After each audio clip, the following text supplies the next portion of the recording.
Here's something that doesn't get nearly enough attention. Right now, there are Americans, retired, working part-time, or not working at all, receiving $330 checks every single month. Some have been getting them for years. Others just found out they qualify and had no idea. And the ones who don't know, they're leaving real money sitting on the table. Not because they did anything wrong, not because they missed a deadline, simply because nobody sat down and explained it to them clearly. That's what we're doing today. Because the way this is talked about, in government pamphlets, in news articles, even by well-meaning financial advisors, it gets complicated fast. The language gets technical. The eligibility rules seem like a maze. And a lot of people just give up before they even find out whether they qualify. So let's slow down. Let's go through this the right way. And by the end of this, you'll know exactly what this payment is, who it's for, and what steps you can take to find out if it applies to you. For years now, there's been quiet but growing confusion around a specific type of monthly payment that falls under Social Security's broader umbrella, and that confusion is completely understandable. Social Security itself covers a lot of ground. There's retirement income, there's survivor benefits, there's disability, and then there's a program called Supplemental Security Income, SSE, which is where this 1,330 figure comes from for couples, and around $967 for individuals as of 2025. Now here's where people start to get lost. SSI is not the same as regular Social Security retirement. A lot of people assume they're connected, that you need a long work history to qualify, or that it automatically kicks in at 65, or that you have to already be receiving another benefit to get it. None of those things are true. SSI is a needs-based program. It's run by the Social Security Administration, yes, but it's funded differently, and the rules around who qualifies are different. The program was built for people who are 65 or older, blind, or living with a disability, and who have limited income and limited resources. The key phrase there is limited resources. That's the part that trips people up most, because limited resources has a specific legal definition. And it doesn't mean what most people assume it means. Let's talk about the actual figures, because this is where it gets specific, and where a lot of people realize they might qualify when they didn't think they did. As of 2025, the maximum monthly SSI payment is $965 for an individual and $1,330 for a couple.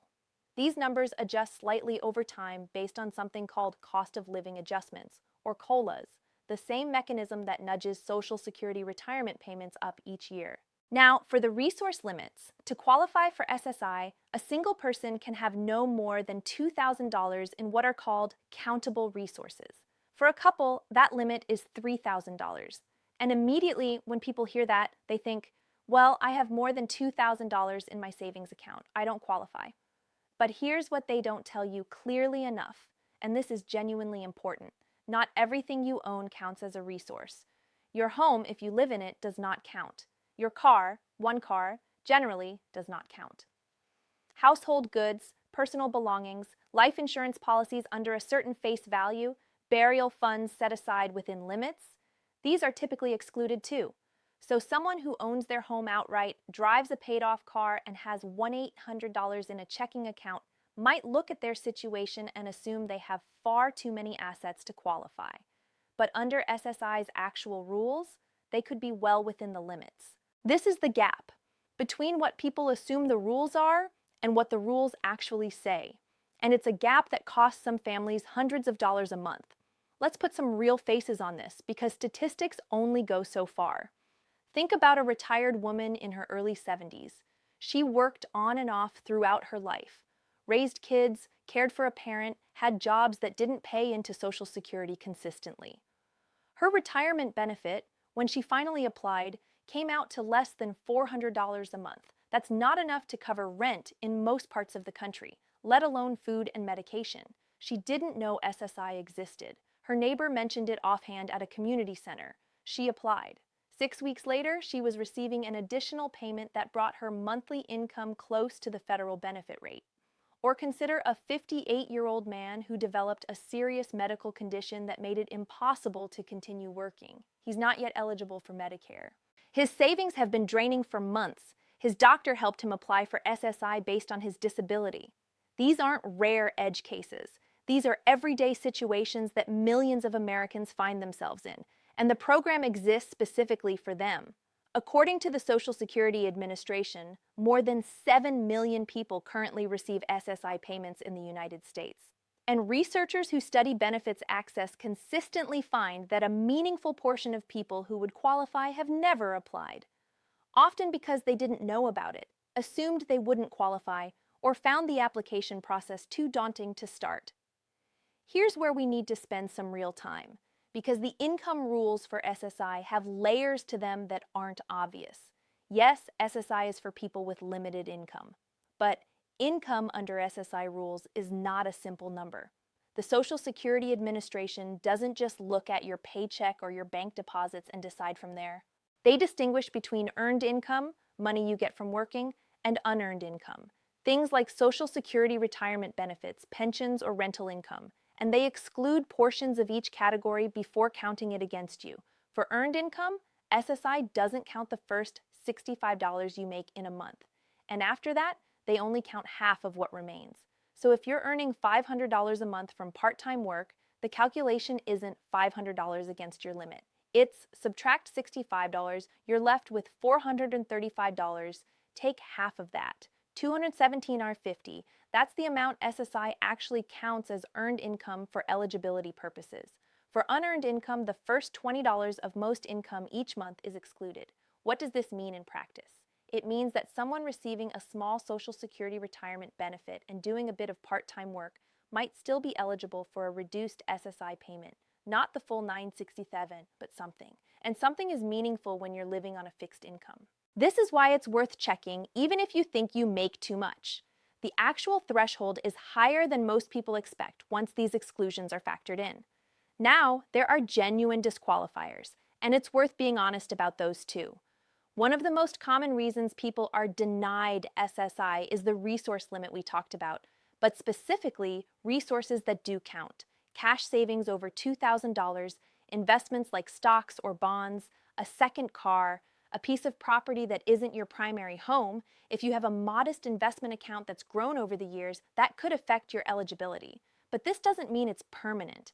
Some people make deliberate decisions about how they manage certain assets within legal limits before applying. Speaking with a benefits counselor before you apply can help you understand your options. Another common disqualifier is immigration status. SSI has specific rules about who qualifies based on citizenship and residency. U.S. citizens generally qualify if they meet the other criteria. Non-citizens face additional requirements that vary based on their status and when they arrived in the country. There's also a rule around institutionalization.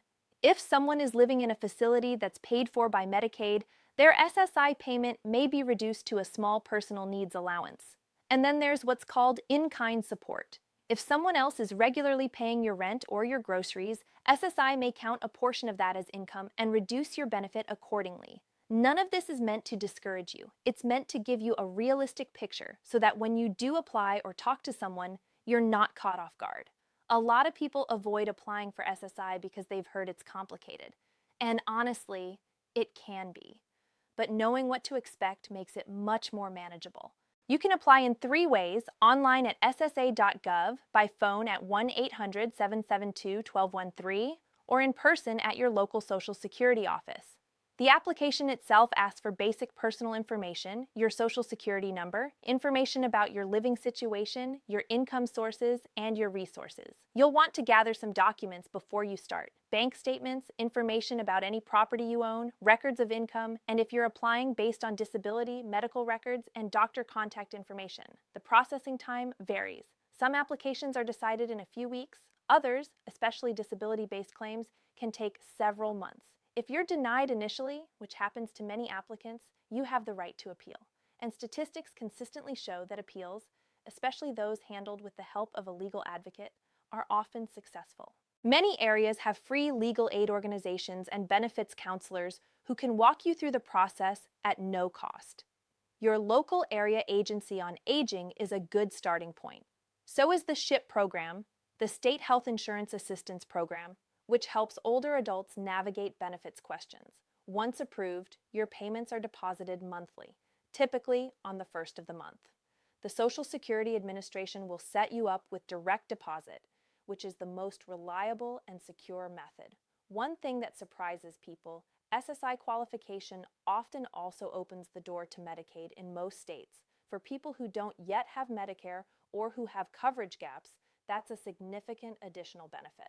There's also a program called the Medicare Savings Program that SSI recipients may qualify for. It can help cover Medicare premiums and out-of-pocket costs for those who also receive Medicare. And in many states, SSI recipients automatically qualify for SNAP food assistance, what used to be called food stamps. If you're not already receiving SNAP, it's worth checking whether your SSI approval changes your eligibility. These aren't small add-ons. For someone living on a tight budget, stacking these benefits can make a genuine difference in day-to-day financial stability. Here's something that comes up often, and it deserves to be addressed directly. Some people feel uncomfortable applying for a program like SSI. There's a sense, especially among older generations, that accepting government assistance is something to be ashamed of, or that it means you failed somehow.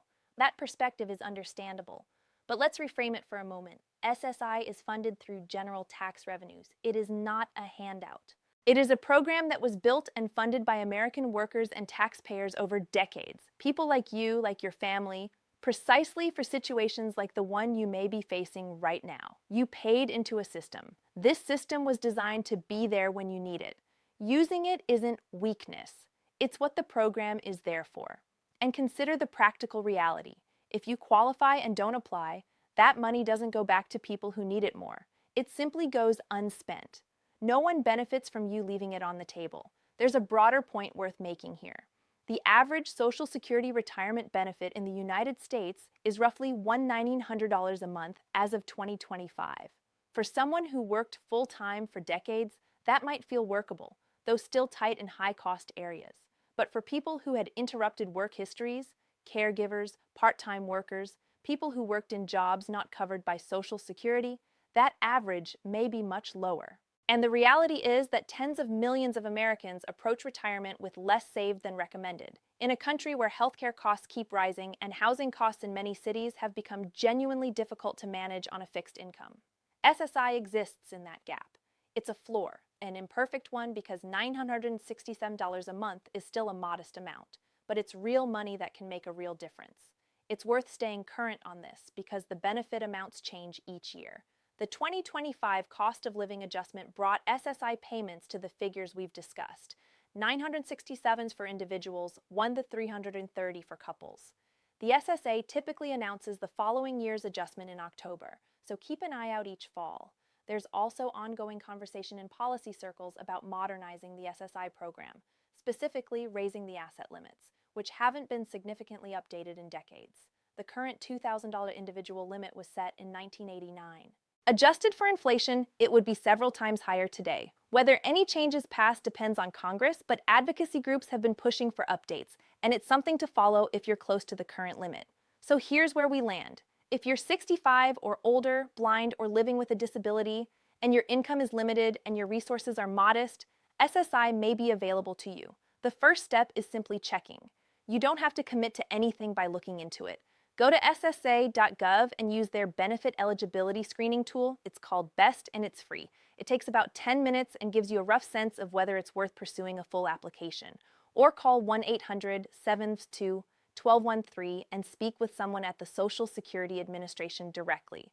They're there to help and the call is free. If the process feels overwhelming, reach out to your local area agency on aging. They can connect you with benefits counselors who do this every day and can guide you through it without charge. At the end of the day, this comes down to information. The people who receive these monthly checks aren't necessarily in worse situations than those who don't. Often, the difference is simply awareness. Someone told them to look into it, they spent an hour on the phone, they submitted an application, and months later, they had $967 or $1,130 more each month to work with. That's the difference between choosing between medication and groceries and not having to make that choice.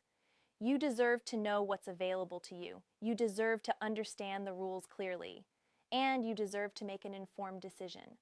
We'll keep covering these topics as the numbers change and the policies evolve, because this kind of information matters, and not enough people are talking about it clearly. Take care of yourself, and we'll see you in the next one.